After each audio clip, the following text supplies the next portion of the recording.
Chapter 4. Jude, Beneath Still Waters. Jude didn't need to speak to be heard. He was 39, broad-shouldered, dark-eyed, with a presence that made rooms recalibrate. There was a stillness to him, not hesitant, but controlled, every step placed with purpose, every glance weighed. He didn't fidget, he didn't fill silence, he didn't smile unless he meant it. He had a scar that curved beneath his jaw like a question never asked. His hands, large, veined and rough, always stayed close to his sides, like they were used to holding weapons, not conversations. He wore dark clothes that blended with shadows, not out of fashion, but out of habit. Jude used to do things, the kind you didn't talk about in polite company. Black ops, ghost missions, cities that didn't exist on maps, people who vanished for the right price. He wasn't a monster, but he'd hunted them. He chose his jobs carefully. No more politics, no more flags, just people worth saving, and a personal code that burned hotter than any paycheck. This cruise wasn't a vacation, it was surveillance.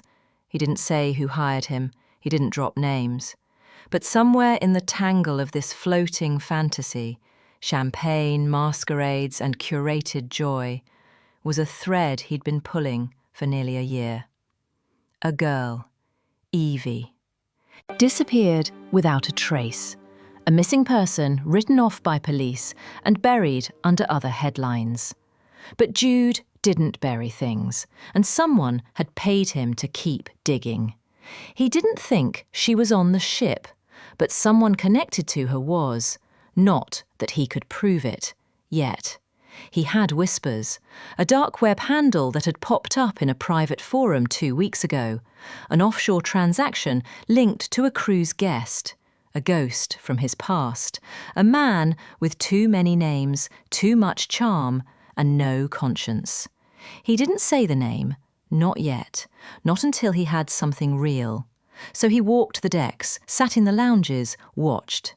The man in the black t-shirt, Axel, paced like a caged wolf, dangerous but not reckless. The one in the tailored suit, Solace, looked like he hadn't slept in months, power stretched tight over a raw nerve. And the woman, she moved like she was trying not to take up space, like survival had taught her how to vanish in plain sight. Jude didn't know any of them.